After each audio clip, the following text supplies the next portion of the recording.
Well, obviously not. There is still something. Secondly, I quoted Christopher Isham to point out that even if there is no material cause of the origin of the universe, you still need to have a productive cause to bring the positive and negative energy into being, and he doesn't deny the point. Thirdly, I argued that if Dr. Atkins really is saying that nothing exists, then this is self-evidently absurd, because I at least exist, and that's undeniable. If he backs off and says, however, no, there is something now, then the argument comes into play that if there is something, that whatever begins to exist therefore has a cause. There must be a transcendent cause of the universe. And I argue that this cause must be timeless, changeless, immaterial, and personal. None of those arguments were ever attacked tonight. So I don't think that Dr. Atkins has succeeded in proving that God does not, or rather that my arguments fail to show that God exists. On the contrary, all he's offered is a self-contradictory alternative, metaphysical mumbo-jumbo about mathematical points coming into existence and bringing space and time into being, an account which simply cannot be true. Secondly, what about the complex order in the universe? I argued, number one, that the fine-tuning of the initial conditions is due to either law, chance, or design. Secondly, I argued that it's not due to law or chance. I pointed out that his reasoning to try to show it could be by chance was simply based on an incorrect analogy concerning the lottery. He didn't deny the point. I gave 4 reasons why the God hypothesis is superior to the many worlds hypothesis. He didn't offer any refutation of any of those. And finally, I argued that there is no theory of everything that would show that in addition to natural laws, that these initial conditions and quantities are physically necessary. So that the design hypothesis is really the only explanation that seems to be tenable. There is an intelligent designer of the world. Thirdly, I argued that the presence of objective moral values points to God. We agreed that if God does not exist, then objective moral values do not exist. But I argued, secondly, that it's evident that there are objective moral values. Remember John Healy's statement about torture, government-sanctioned murder, what the Nazis did in the Holocaust, ethnic cleansing in Bosnia, the killing fields of Cambodia. It seems to me that it is evident that there is really right and wrong. And if that is true, and if you agree with that point with me tonight, then you will agree with me that therefore God exists. Fourth, as to the life, death, and resurrection of Jesus, Dr. Atkins simply said that we shouldn't believe the messenger. We should always disbelieve the messenger rather than believe the miracle. And it seems to me that this is simply an incorrect and fallacious argument. The hypothesis that God raised Jesus from the dead is not improbable. What is improbable is that Jesus rose naturally from the dead. And I would agree with him that any hypothesis is more probable than that. Conspiracy, illusion, lying, anything is more probable than that the cells of Jesus' body all spontaneously came back to life again. But that's not the hypothesis. The hypothesis is that God raised Jesus from the dead. And I don't think he's shown that that is improbable.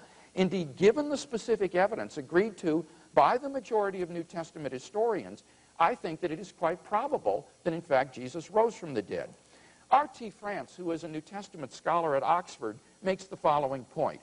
He says, ancient historians, Greco-Roman historians, have sometimes commented that the degree of skepticism with which New Testament scholars approach their sources is far greater than would be thought justified in any other branch of ancient history.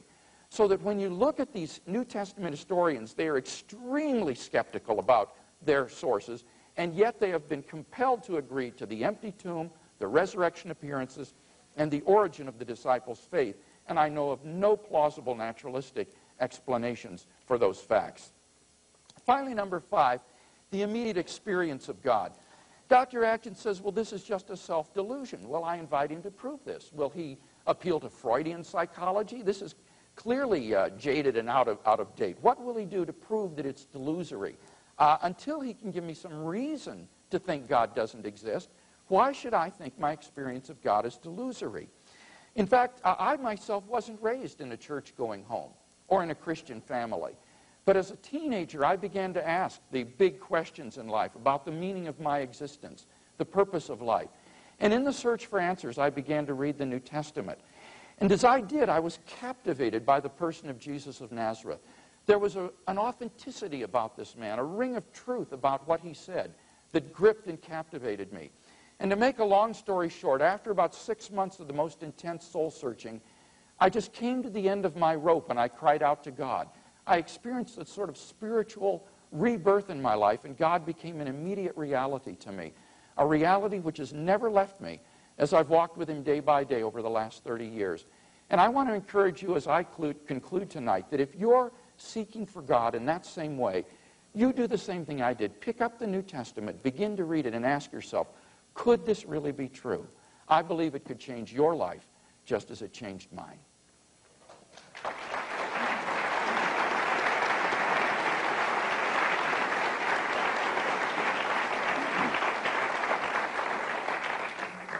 Dr. Atkins. Well, I'm used to hearing travesties of the arguments that I presented, and that was, I think, a pretty fair travesty of what I actually said. Let me take the points in order, and I will accept Dr. Craig's order, just for the sake of convenience. The origin of the universe. I do not believe that one can extend the concept of causality to an era prior to the existence of time. It is simply primitively naive to talk about causality outside the domain of time. So I will not accept that the universe had to be caused. It's an entirely different mode of coming into operation, which we scientists do not yet know, but which we will find out, and we are on the track of it. I think the question of complex order, it was also a travesty of my argument about probabilities. If something can happen, then it may happen. If something can happen only with very remote possibility, then it is possible that if the universe is replicated, and I'm not talking about parallel universes, this is quite a wrong ascription to my argument. I'm talking about the possibilities of many universes actually existing, each of them with a particular mixture of fundamental constants. And it is also wrong to assert that this is outside the domain of physics. If one looks at modern cosmology, modern theories of cosmogenesis, and in particular inflation theory, and in particular the possibility of fractal inflation theories, then it is exactly that kind of multiple universe which is being seen as a possibility of occurring at the beginning of everything that we call the current universe. So science is showing that that kind of multiple universe can come into existence. And indeed, at this very instant, there may be universes coming into existence. It is impossible and improper to deny the power of what science is revealing, even though science may be revealing extraordinary things, on the basis of homespun philosophies and familiarity with what goes on in one's backyard. Science is exposing a much more subtle basis to the universe than can be dreamt up in the farmyard. I don't believe, words have been put into my mouth that I am destroying the value of meaning of life. I deny that absolutely. I think that if one divests oneself of all the baggage that one has been brought up with and sees the world with the utter clarity that science provides, and knowing that one has a brain that if one is only prepared to use it can lead to a comprehension of the world, that is an extraordinary achievement, and I can do that without any help from God. My central point, though, is that it is up to believers to prove explicitly that my bony view of the world, bony in the sense that it's very simple, starkly simple, is an inadequate theory of all there is. before you can move on to the stage where you say, it must be God who did it. It must be God who caused it. It must be God who gives us morals. It must be God who got Jesus out of the tomb. What you have to do is to prove beyond any doubt that the simple view that all this can happen through the agency of physical law, you have to prove that that is inadequate. I have not heard that tonight. All I have heard is the assertion that God is there doing it. And I think that that is a dereliction of the power of human comprehension and an abnegation of the human intellect. I think we ought to give praise not to the Lord, thank goodness, but praise to ourselves that over the centuries, and particularly the last 300 years, as we brought scientific observation, mathematical rigor to bear on our analysis of events in the world, that we have got within an inch or two of understanding the great problems that have puzzled people through the ages. I am proud to be alive at this part of the 20th century, where I am on the brink of understanding everything. And I commend you to use your brains, because your brains are the most wonderful instruments in the universe. And through your brains, you will see that you can do without God. Thank you.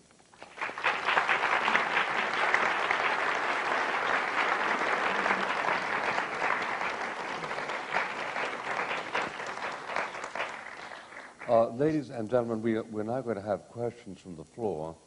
So let's have a question for Dr. Craig. Who would like to ask Dr. Craig? Yes, sir. Dr. Craig, Eddie Tabash from Beverly Hills, California. You mentioned in your opening speech about the importance of miracles in Jesus' ministry, and apparently you did so to demonstrate his need to give an evidentiary proof of his divinity beyond the laws of nature, otherwise why would he perform miracles? If our entire salvation is dependent upon accepting Jesus, why does God act in such a hidden fashion today? Why not 2,000 years later give us miracles? Part a few oceans, fire and brimstone, a few cities, maybe a few flaming chariots. If we needed 2,000 years ago supernatural evidence to believe supernatural things, why is God so stingy today in denying us that same supernatural evidence, considering that so much rides upon it? Well, I would agree with the French philosopher and mathematician Blaise Pascal when he said that God has given evidence sufficient for those with an open mind and an open heart, but it's sufficiently vague so as not to compel those whose hearts are closed. Certainly, God could write in skywriting across the sky, I exist, repent or perish, something of that sort. Or on every atom he could write, created by God. Vote Republican. Yeah.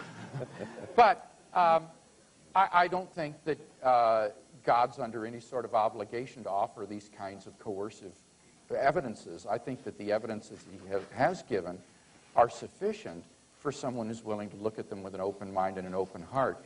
And I would add this other point, too, is that although I haven't talked about this very much tonight, I think that the primary way in which we know God exists is not through these evidences, but it is through this immediate experience of God himself. The fifth point that I talked about.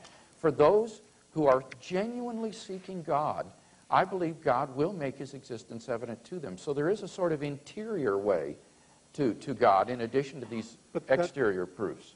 Do you want to comment on that, Dr. Atkins? Yes, but that's exactly my point, that people are desperate to see the truth of miracles. They stand back and they do not apply the normal laws of logic and evidence. They simply want to believe, and therefore they will believe anything. And a question, please, for Dr. Atkins. Dr. Atkins, philosopher from Scotland, David Hume, pointed out that we as human beings don't really have any rational basis for believing in the uniformity of nature, that the future will be like the past. Dr. Atkins, as a Christian, I can believe that the future will be like the past, or that nature is uniform, because I believe that God created the universe, and this universe reflects the uniformity which God has imposed upon it through his governing. I'd like to ask, in the atheistic worldview, the presupposition that there is no God and that all we have is matter in motion, what is your basis for believing that the future will be like the past?